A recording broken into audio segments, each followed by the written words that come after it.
കോഴിക്കോട് ശക്തമായ കാറ്റിൽ റെയിൽവേ ട്രാക്കിലേക്ക് മരങ്ങൾ വീണു. വീടിന്റെ മേൽക്കൂര പാകിയ ഷീറ്റും റെയിൽവേ ട്രാക്കിലേക്ക് പതിച്ചു. മരങ്ങൾ വീണതോടെ ട്രെയിനുകൾ താൽക്കാലികമായി സർവീസ് നിർത്തിവച്ചിരിക്കുകയാണ്.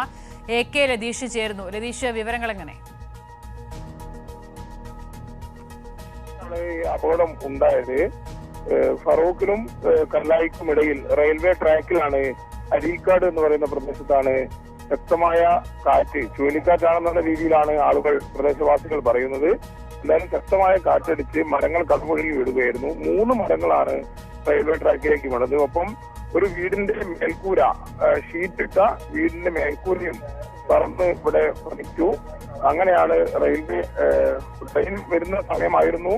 ആളുകൾ വളരെ പെട്ടെന്ന് തന്നെ ട്രെയിനിൽ വിവരം അറിയിക്കുകയും വിളിച്ചു പറയുന്നതിന്റെ അടിസ്ഥാനത്തിൽ ട്രെയിൻ പരമാവധി വേഗത്തിൽ തന്നെ പിടിച്ചിടുകയും ചെയ്തു. റെയിൽവേ ട്രാക്കിൽ ഉള്ള മരങ്ങൾ നിലവിൽ മുറിച്ചു മാറ്റിയിട്ടുണ്ട്. ആ മേൽക്കൂര മുറിച്ചു മാറ്റുന്ന നടപടി ഇപ്പോൾ പുരോഗമിക്കുകയാണ്. അധികം വൈകാതെ ഈ മുറിച്ചു മാറ്റൽ പൂർത്തിയാകും. എന്നാൽ ട്രെയിൻ ഗതാഗതം പുനഃസ്ഥാപിക്കാൻ കുറച്ച് സമയം കൂടി എടുക്കുമെന്നാണ് നമുക്ക് മനസ്സിലാക്കാൻ കഴിയുന്നത്. കാരണം ഇലക്ട്രിക് ലൈനുകൾക്കെല്ലാം കേടുപാടുകൾ സംഭവിച്ചിട്ടുണ്ട്. അതുകൂടി പൂർത്തിയായാൽ മാത്രമേ ട്രെയിൻ ഗതാഗതം പുനഃസ്ഥാപിക്കാൻ കഴിയുള്ളൂ. നിലവിൽ ഫറോക്കിലും അതേപോലെ തന്നെ കോഴിക്കോടും കല്ലായും ഒക്കെ ട്രെയിൻ പിടിച്ചിട്ടിരിക്കുന്ന സാഹചര്യമാണ് നിലവിലുള്ളത്.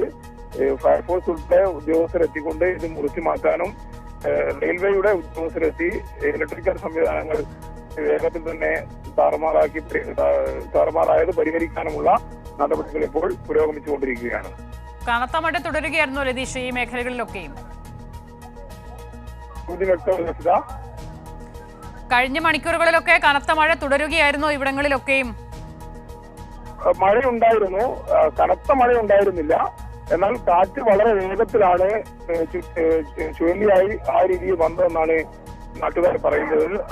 മഴ ശക്തമായിരുന്നില്ല, പിന്നീട് മഴ പെയ്യുന്ന സാഹചര്യവും ഉണ്ടായിരുന്നു. ഈ സംഭവം നടക്കുന്ന സമയത്ത് ശക്തമായ മഴ ഉണ്ടായിരുന്നില്ല. ശക്തമായ കാറ്റ് വീശിയടിച്ചതിന്റെ അടിസ്ഥാനത്തിലാണ് ഇത്തരത്തിൽ ഒരു അപകടം ഉണ്ടായത്.